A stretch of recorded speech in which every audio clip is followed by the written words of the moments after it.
جاریہ سال کا آخری چاند گہن 28 اکتوبر کو ہوگا، جس کا مشاہدہ حیدرآباد میں بھی کیا جا سکے گا۔ امکان ہے کہ چاند گہن 28 اکتوبر کو رات 11:31 پر شروع ہوگا اور 29 اکتوبر کی رات 1:08 پر پورے عروج پر ہوگا۔ اس کا اختتام الصبح صبح 3:56 پر ہوگا۔ محکمہ موسمیات کے مطابق حیدرآباد میں 28 اکتوبر کی رات مطلع ابرآلود رہنے کا 54% امکان ہے۔ اس ماہ چاند گہن کے علاوہ 14 اکتوبر کو سورج گہن بھی واقع ہوگا، تاہم یہ ہندوستان میں نظر نہیں آئے گا۔ منگل کی دوپہر دہلی این سی آر بشمول پورے شمالی ہندوستان میں زلزلے کے شدید جھٹکے محسوس کیے گئے۔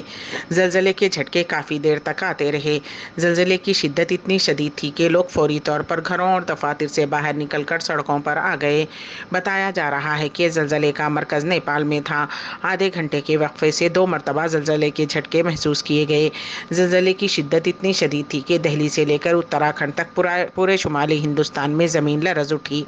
اتراکھنڈ کے کھیتما میں بھی لوگوں نے جھٹکے محسوس کیے۔ نیشنل سیسمولوجی سینٹر کے مطابق 2 مرتبہ زلزلے آئے۔ پہلا جھٹکا دوپہر 2:25 پر آیا، جس کی شدت 4.46 تھی۔ تقریباً آدھے گھنٹے بعد 2.51 پر ایک اور زلزلہ آیا، جس کی شدت 6.2 تھی۔ اس زلزلے نے لوگوں کو گھروں سے باہر نکلنے پر مجبور کر دیا۔ زلزلے کی وجہ سے کسی بھی طرح کے جانی و مالی نقصان کی کوئی اطلاع نہیں ملی ہے، تاہم لوگوں میں خوف کی لہر پائی جاتی ہے۔ ریاست مہاراشٹر کے ناندیڑ کے سرکاری ہسپتال میں اموات کا سلسلہ جاری ہے۔ جہاں ایک دن میں 24 افراد کی موت ہوئی تھی، وہیں ابھی تعداد بڑھ کر 48 گھنٹوں میں 31 تک پہنچ گئی ہے۔ پیر کی رات 7 مریضوں کی موت ہو گئی، جن میں 4 بچے بھی شامل۔ مجموعی طور پر گزشتہ 48 گھنٹوں میں اس ہسپتال میں فوت ہونے والوں میں 16 بچے شامل ہیں۔ تاحال اموات کی وجوہات کا سرکاری طور پر کوئی اعلان نہیں کیا گیا، لیکن ہسپتال کے ذرائع کا کہنا ہے کہ ان میں سے زیادہ تر اموات سانپ کے ڈسنے اور دیگر امراض کی وجہ سے ہوئی ہے۔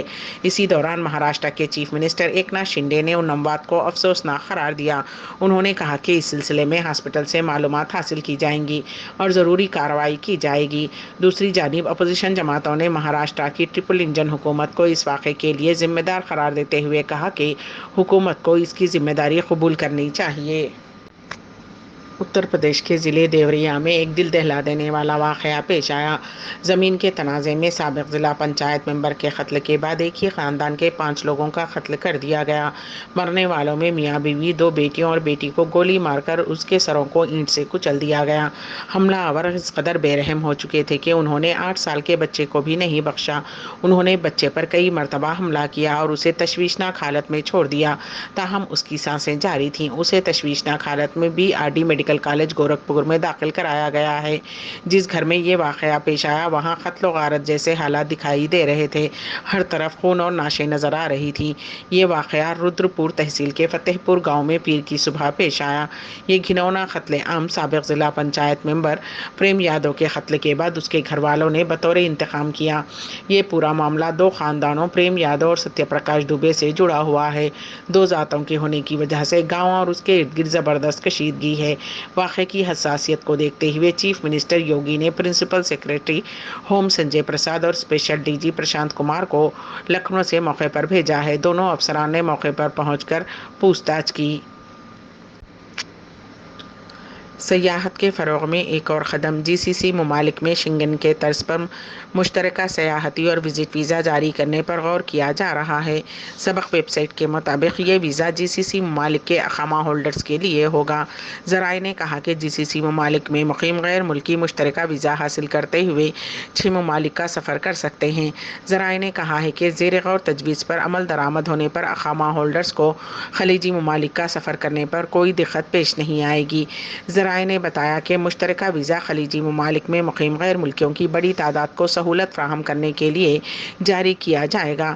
خلیجی ممالک میں سیاحت کا رجحان بڑھتا جا رہا ہے، جبکہ GCC ممالک کی حکومتیں بھی اس کے فروغ کے لیے کام کر رہی ہیں۔ واضح ہے کہ سعودی عرب نے اس سے قبل GCC ممالک کے اقامہ ہولڈرز کو آن لائن وزٹ ویزا جاری کرنے کی سہولت متعارف کروائی ہے۔ حیدرآباد سے تعلق رکھنے والے ایک نوجوان کی امریکہ کے سوئمنگ پول میں غرقاب ہونے سے موت ہو گئی۔ خاندانی ذرائع کے مطابق اٹلانٹا میں ڈیلیوری بوائے کے طور پر کام کرنے والے محمد مصطفیٰ شریف 31 سالہ پارسل ڈیلیوری کرنے کے بعد سوئمنگ پول میں گر پڑے اور غرقاب ہو گئے۔ پسماندگان میں اہلیہ طاہرہ بانو اور 2 چھوٹے بیٹے شہزاد 2 سالہ اور حمزہ 5 ماہ ہیں۔ مزید تفصیلات کا انتظار ہے۔ مملکت سعودی عرب کی ملکی سیاحت کے فروغ پر بھرپور توجہ ہے۔ اس میں ویزا کا اجرا میں آسانیاں پیدا کرنا، تفریحی مقامات کی ترقی اور تعمیر وغیرہ اہم نکات ہیں۔ ایک اطلاع کے مطابق جدہ آنے والے سیاح اور زائرین جلد ہی ایک نئے تفریحی مقام کی سیر کر سکیں گے، جب منگل 3 اکتوبر کو ایک نئے انڈور چڑیا گھر کا افتتاح کیا جائے گا۔ عرب نیوز کے مطابق یہ تفریحی مقام بحیر احمر کے کنارے جدہ کے علاقے المحمدیہ میں کھولا جا رہا ہے، جہاں زائرین کے لیے پرکشش اور لطف اندوز سرگرمیوں کا بھی اہتمام کیا گیا ہے۔ کنگ عبدالعزیز روڈ پر قائم وسیع انڈور چڑیا گھر کے اوقات کار روزانہ شام 4 بجے سے رات 11 بجے تک ہوں گے۔ جدہ کے وسط میں واقع یہ ایک منفرد مقام ہے، جہاں پالتو اور نایاب جانوروں کے علاوہ خوبصورت پرندوں بشمول رینگنے والے جانور ایئر کنڈیشن ماحول میں رکھے گئے ہیں۔ ہر عمر کے زائرین کے لیے انڈور علاقے میں مختلف قسم کے دلکش شوز کا بھی اہتمام کیا گیا ہے۔ انڈور چڑیا گھر میں بڑوں کے لیے داخلہ ٹکٹ 50 ریال اور 12 سال سے کم عمر افراد کے لیے 25 ریال ہے، جبکہ 2 سال تک عمر کے بچوں کا داخلہ فری ہے۔ امبیڈکر اردو نیوز کے اختتام سے قبل دوبارہ سرخیوں پر ایک نظر۔ وزیر اعظم نریندر مودی نے بتائی چیف منسٹر کے چندر شیکھر راؤ کی راز کی بات۔ RSS لیڈر کو تلنگانہ کانگریس کا صدر بنایا گیا، وزیر KTR کا انکشاف۔ دہلی بشمول شمالی ہندوستان میں زلزلے کے جھٹکے، لوگ خوف کے عالم میں دفاتر اور گھروں سے باہر نکل پڑے اور 28 اکتوبر کو چاند گہن۔ اسی کے ساتھ ہی امبیڈکر اردو نیوز یہیں پر اختتام پذیر ہوتی ہیں، تو دیجیے گا سبیہ تبسم کو اجازت۔ اللہ حافظ۔